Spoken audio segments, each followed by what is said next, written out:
Q&A going. Thank you for incredible questions. The first one I'm going to throw at Josh, but it's a great question with 135 likes, which might be one of our records. Please clarify if we can eliminate the 6-foot distancing in the dining room if all residents have been vaccinated. Great question, and our understanding of the interpretation of the PIN is yes, that when people are sitting at the table to dine, we do not have to implement the 6-foot distancing. Now, a couple things to keep in mind. Again, they should still wear their masks when they come to and from the table and when they're not eating. And when they're not at their table, we should still implement the 6-foot distancing. And a lot of people, and I see some of these questions in chat, and I get it. People say, wait a minute, I can sit at the same table, but then when I go to, to activities, I have to stay 6 feet apart. That doesn't make any sense. And part of me says, yeah, you're right, it doesn't make any sense. But the reality is, we're baby stepping into this. We don't want to just throw those doors wide open and just ignore all of our protocols. I think what we're also looking at, and I really commend the department for it, balancing safety for COVID with overall quality of life and well-being for our residents. And one of the things we heard consistently from residents is they want to eat together. I mean, maybe even more than seeing their family, frankly. We heard we want to Not more than haircuts, though. Not more than haircuts, that is true. So I think that was the idea, is let's bend a little in one area, but let's keep a lot of things in place in other areas. Great. And I think I should actually add one clarification to that. The question was if everybody's been vaccinated. What happens if some people haven't been vaccinated? We know that in almost all facilities, the vast majority have been. So if it's majority, but not every last resident vaccinated, same rules? Same rules, yeah. The PIN does not ask us to discriminate, for lack of a better word, based on vaccination status of the resident. Terrific. I thought we should make that explicit. Okay, so this next one I sort of love. Resident families would like to take their loved ones out for the day. Is this recommended? It's certainly allowed. They can take them out for the day, and when they come back, they would be screened for symptoms or exposure to COVID. And assuming they pass that screening, they would not have to be quarantined. So they definitely can do that. Great. So 2 questions now. The first one is, must both residents and essential compassionate care visitors be fully vaccinated in order to have close contact? So I want to make a distinction before I even read the end of the question between 2 things going on here. One is the close contact, the physical touch, which is allowed for vaccinated residents and vaccinated visitors. Separate, distinct from that, are the essential compassionate care allowances, which have been greatly expanded. Now, if you're doing essential compassionate care, and part of what's needed there is being in relatively close contact in order to feed the person or provide care that they won't let somebody else provide, then you've got a little more leeway, although ideally the person would get vaccinated. In most counties, there are allowances for caregivers, and that isn't just paid caregivers, IHSS workers, caregivers in facilities. So I would strongly recommend that if you think a person is going to get or need an essential caregiver visit, try to get that person vaccinated, if they're willing, of course. All right, so specifically, can an essential compassionate care visitor who is not fully vaccinated be in close contact with a resident who is fully vaccinated? Can an essential compassionate care visitor who is fully vaccinated be in close contact with a resident who is not fully vaccinated? So there's a little mismatch there. And I think I was trying to address that, where the ideal situation would obviously be both are fully vaccinated, and you should do everything in your power to encourage that.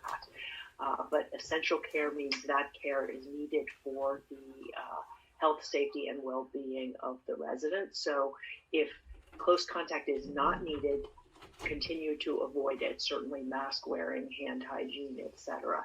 If it's essential to keep that resident alive, then I think it sounds like we can allow that sort of essential care based on what it says in the compassionate care visitor guidance. Yeah, Right. I would agree with that. Okay. The second comment here is, why does the PIN state that indoor in-room visitation should be allowed, whereas it uses the term must in connection with outdoor and virtual visitation? Must a facility allow indoor in-room visitation if a resident is not in quarantine or isolation? So I think there's two questions there. I'm gonna answer the short one.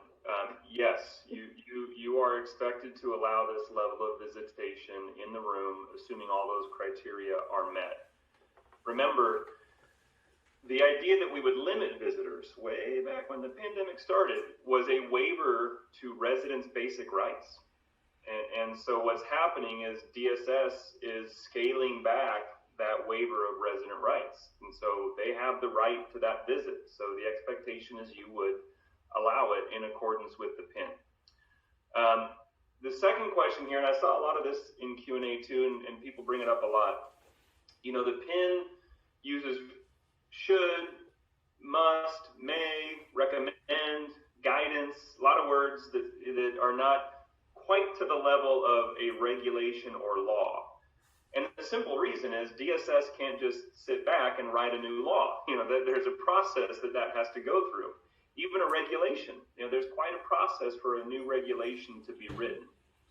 And so in response to the pandemic, where things are changing, you know, literally on a weekly, sometimes daily basis, DSS has used the PIN format to continue to provide guidance to providers. And it's been, you know, frankly, a godsend. You know, I'm not quite sure how we would have gotten through it without some of these PINs. So what I tell people all the time is, don't get hung up in it. I really wouldn't sit back and say, well, this is should or must or may or guidance or recommendation. You have in front of you a written document from the Department of Social Services that is, you know, meets all the expectations of DPH and other entities. It frankly, as a business operator, it is in your best interest to follow it. You know, if you choose not to follow the PIN and something goes wrong, you know, there's an injury or someone gets sick, you know, a legal matter, you know, someone threatens a lawsuit, you will have a hard time defending that if you're not following these PINs. So I really would not get too hung up in the should or shall language. I would really just do your best to follow what's in the PIN to the extent you can. And as I mentioned earlier, anytime you feel like you have to deviate from the PIN, because there are times when real life doesn't quite, you know, fit into what the PIN says, talk to your health department, talk to your LPA, and document those conversations. Great. Next question. In-room visitation. There's no differentiation between local and out-of-town visitors in the guidance. If we choose to exclude out-of-town unvaccinated visitors from in-room visit, would that be in violation of residents' rights? Really question. I know, they're really good questions that I hadn't thought of at all. Yeah. Do we need an official response here from someone? The one thing I would say is the state, as well as the CDC, they do have recommendations for people traveling from out of state. And so I guess it depends on what out of town means. If out of town was out of state, you could take a look at those guidelines, and there's various options with quarantines and testing and different things you can do. If out of town means within the state of California, my gut is you'd have a hard time restricting that. Although there is some variability. So I know in San Francisco, we have had restrictions that consider out of town outside the Bay Area. And so you may need to actually look at your county guidance. And if the public health guidance is that the person requires quarantine, then they would need to do the quarantine prior to making a visit. Again, if you have concerns like that, it behooves you to try and make it possible, comfortable, desirable for the visitor and the resident to meet outside, so that you're still enabling them to meet and have the visit they so desperately want, but lowering any risk or perceived risk from that visit. So basically, it's follow public health and try and reduce risk. And here's Vicki. Yeah, I just wanted to add something on here too, is that as every facility sets up their screening protocol, knowing what county you're in is really important, right? Because if your county does have that quarantine requirement for out-of-state travel, that should be one of the questions on the screening tool. Okay, so the next also good question is, if someone does a home visit, this person is saying it's safe to assume they're not going to wear a mask without, just as you can see all of us not wearing masks in our homes. Must they quarantine when they return to the facility if they have no known exposure? No, they would not have to quarantine. You screen them for symptoms and exposure to COVID, and if both those are negative, they do not need to quarantine. So that's good news for everyone. Is there a guidance for the maximum number of visitors in a residence room or in the facility for in-room visits? All other businesses in the state seem to have capacity requirements and guidance. It's a really good one too. It is a good one, and I don't believe in the PIN. There's a set maximum number of people. What I would say is, again, in general, the visits have to practice social distancing, physical distancing. So you would have to really look at the size of the room or apartment. If it's a small studio or just a bedroom, obviously not many people are going to fit in there and stay 6 feet apart. Whereas if it's a large, apartment style 1 or 2 bedroom apartment, you could fit more people. So I think you really need to look at this amount of space you have.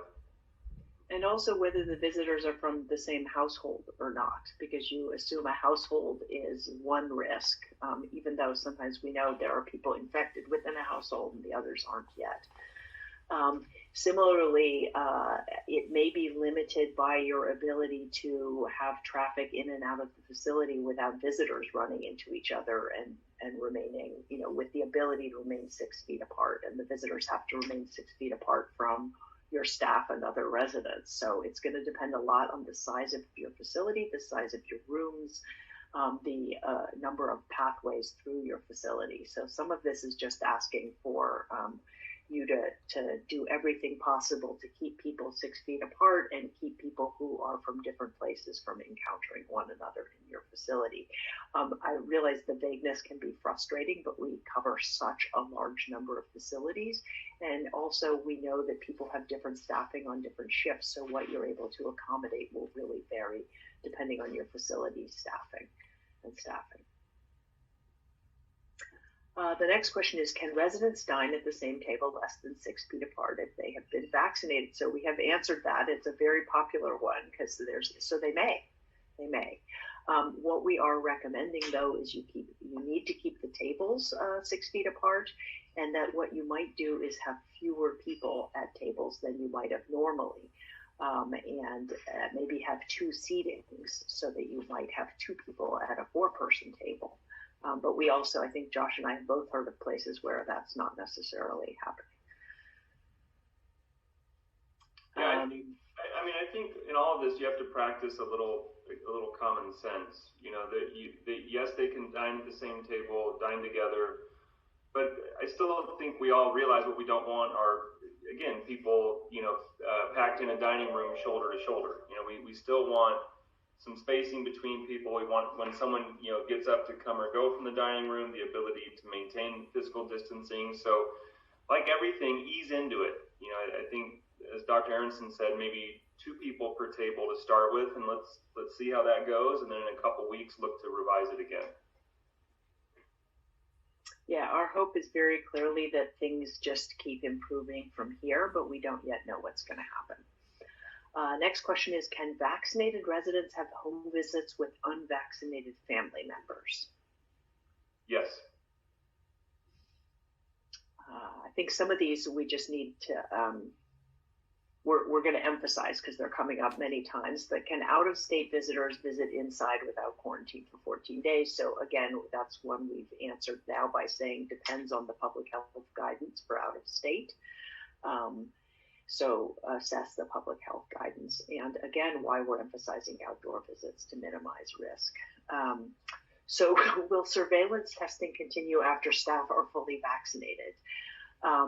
This one is one of the things that's sort of in progress and being reviewed at many levels of public health. For now, it's being continued. It's not that it's an oversight. It's that we really didn't know what was going to happen, and we still don't know what's going to happen with variants. And staff have been the people who have brought in most outbreaks to facilities. And so getting a sense of, let's say there's no disease or little or no positives in the month of March, and then suddenly we start seeing variants in mid-April.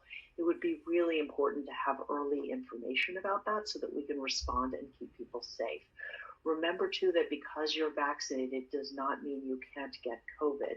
What vaccination does is it lowers your risk, and it especially and most importantly lowers your risk for serious disease and death.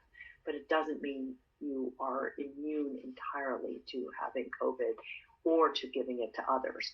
We also don't know enough about transmission, and we don't know enough of differences among the vaccines in terms of infection rates and transmission. Although clearly from the plummeting outbreak numbers, we know they're working.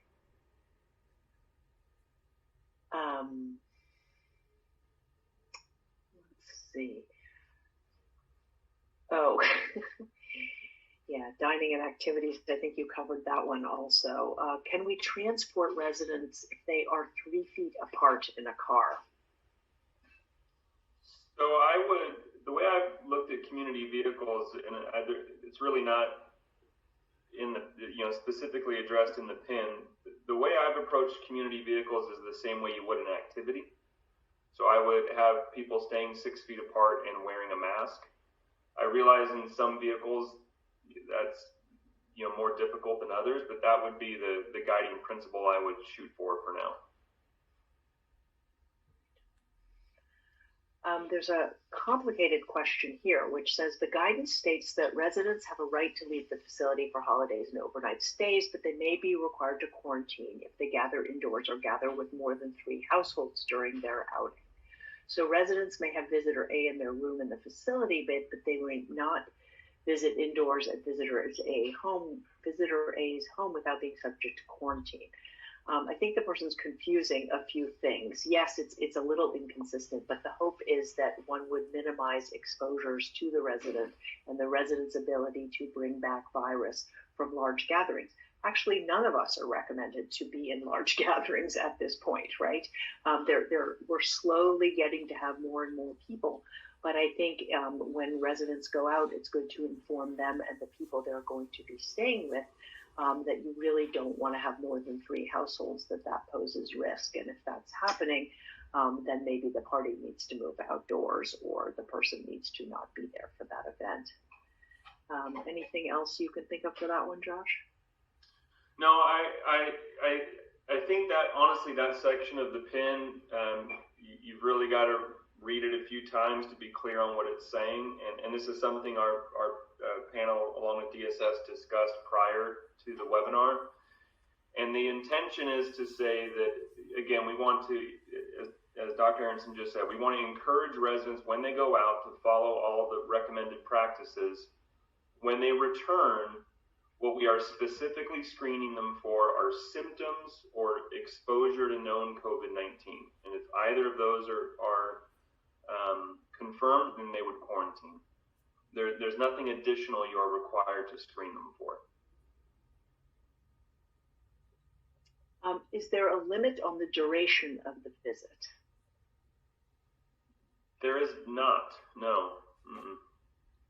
Well, I've certainly heard about some SNFs where this has been the case, and I think it varies a little bit in different parts of the country, but the PIN does not limit durations. Now, might a facility need to limit in order to give access to everyone? Let's say it turns out everyone wants to visit after work between 5 and 7. and you have a small facility and it's not possible to keep people 6 feet apart, then you could decide that, well, maybe you all are coming Tuesday and you all are coming Wednesday, or you could limit the time to let everybody visit nightly, for example, without having too much overlap or having visitors come within 6 feet of each other, or residents or staff. So this is a question about physical touch. What happens, let's see, if either the loved one or resident are not vaccinated and they engage in physical touch, so they're hearing or seeing other people doing this and they can't help themselves, must they then quarantine if they see it? I mean, obviously some people, this may happen behind closed doors.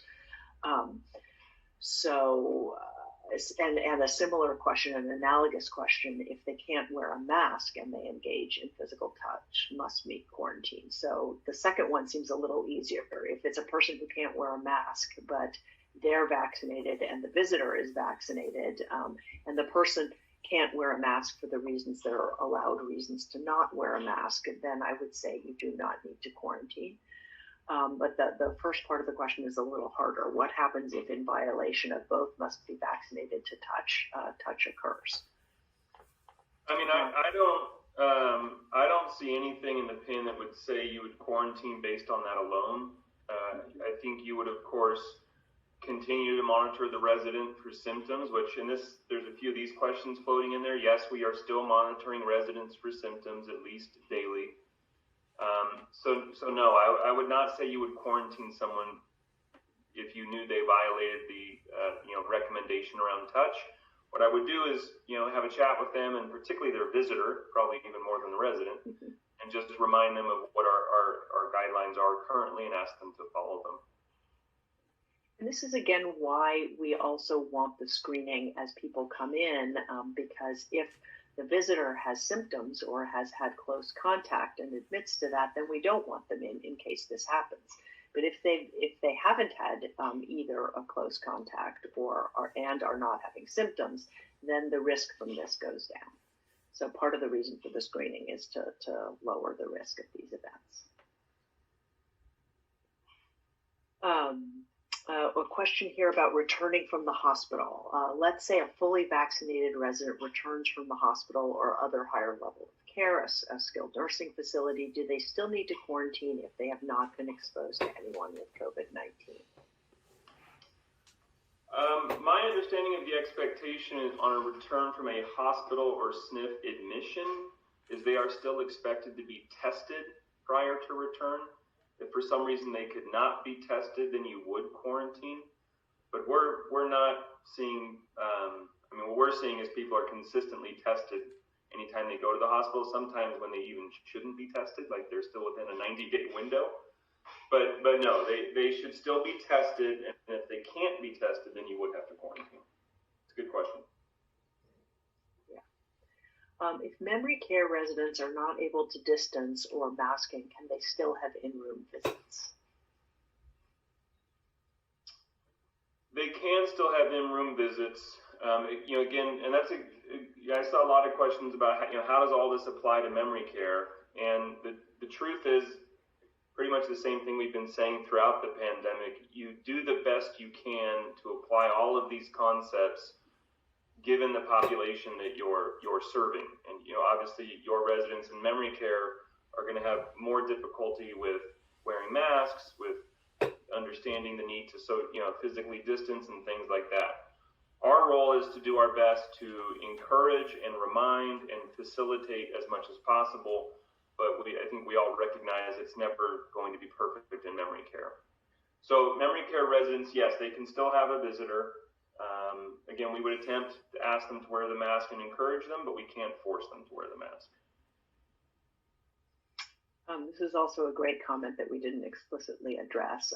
The person assumes that in-room visits described in the PIN also pertain to residents visiting residents, which they do. Yeah. But it's interesting, like the things that it doesn't really occur to us, but yes, really good. All right, the rest of this I think we have answered. One thing I wanted to mention, Dr. Ernst, I saw someone ask about this, and it's a good reminder that you should update your mitigation plan. That's the LIC 808. You'll be likely changing, particularly in the visitor section, some of the things that are currently in your plan. So I would update it and then submit it to your LPA. But it's not required. I don't believe it was mentioned in the PIN as a requirement. It's not mentioned in the PIN, and I'm not certain that it's required. And to be clear, you don't have to submit it and then wait for an answer before you can start doing these things. You can start doing all these things now. But I would just, again, as a best practice for you as a provider, I would update it and send it back to your LPA. It's at least very good. We were considering this in San Francisco to think through the answers to the questions so that you know you have policies and procedures for what you're doing. Then if something needs to move in a direction either forward or back, you're in good shape to know what needs to change and what doesn't. Here's a question. Are we required to ask a visitor if a visitor has been vaccinated? The way I would look at that is you are required to let the visitor know if they plan to have physical touch, they do need to be vaccinated. And so if they're planning to do that, they would need to provide you evidence of that vaccination. But I don't believe you can require them to answer that question. Yeah, only if they want to do physical touch. So we get this question a lot. Have the prior CCLD and DSS recordings been posted online? And if so, where do we find them? I put something in the chat earlier about this. Recordings will be posted as soon as they're made accessible. So there are all kinds of accessibility requirements. We're also working out a way that we will be able to post things earlier prior to accessibility on a different site. So stay tuned because we realize that has not been happening in as timely a fashion as all of us would like. So we're working on two different avenues, one for accessibility requirements for the state and another to make sure everybody can get to these materials sooner. Let's see. So how many people can we have for group activities indoor and outdoor? That depends basically on how you can do the distancing. So while some counties and others have had limits on numbers, the numbers now depend on the space you have because you need to keep the 6 feet of distance. So that'll be the determining factor, which will mean that for some people, outdoors will allow for more people if you have a larger space outdoors. And that's, I think, a really good question because the previous PIN did still talk about 10 people in activities. And so to be clear, as Dr. Aronson said it, now it's really just based on your ability to physically distance. Yeah, so here's a question about new admissions, which we sort of covered, but it's maybe remaining unclear to people. The PIN states non-vaccinated new move-ins need to be quarantined. Previously, it stated should quarantine or have a negative COVID test. So they're saying, this person is saying now that 99% of my resident population is vaccinated, it seems like a new admission with a negative COVID test should be able to bypass the 14-day quarantine. So I would agree. Yes, we've been discussing this. Go for it, Josh.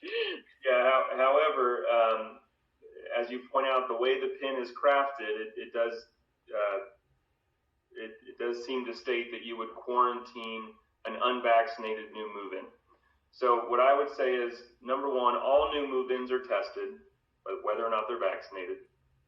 If they're fully vaccinated, test them, screen them, and then no quarantine. As of right now, if they are not fully vaccinated, you still test them and you are expected to quarantine them for 14 days. If you cannot do that, for whatever the reason is, if they're refusing to do it, whatever the concern is, I would notify your health department and your LPA and get their input on it. The department is revisiting that language in that section of the PIN, and we hope they will continue to do that. We may get some additional clarification down the road, but that's how I would handle it right now. Plan to quarantine an unvaccinated new move-in, and if you can't, talk to your LPA and your health department. I would also tell you, just anecdotally, the overwhelming majority of new move-ins, at least in the elderly population, I know this may be different for ARFs, but particularly in the RCFE population, we're seeing the majority of new move-ins are vaccinated. Absolutely. So we're actually at 1:01. This was an add-on call, so we only had an hour to do it. We've been working behind the scenes, given how many good questions you have. We will, as usual, post the answers to unanswered questions, and there is discussion about other ways we can get all your questions answered over the next few weeks. So stay tuned for more information, a blast or a pin letting you know about another call or some information in which we answer the as yet unanswered questions. And we really appreciate all of you showing up today and asking such fantastic questions, nearly 600 of them, many of which we had thought about and a few of which we hadn't. So, and let us know if you really feel you're in need of more information. A really good way to do that is to fill out the survey about this. I don't know if we can quickly post the link again, or if I have it somewhere. Fill out the survey about the session and any strengths or any unanswered questions, things you'd like to see on next pins, and look soon also for one asking you about the best time, day, and length of these calls so that we can best serve you. We realize that it's often challenging in busy work days. So now I will just hand it off to Vicki to officially close.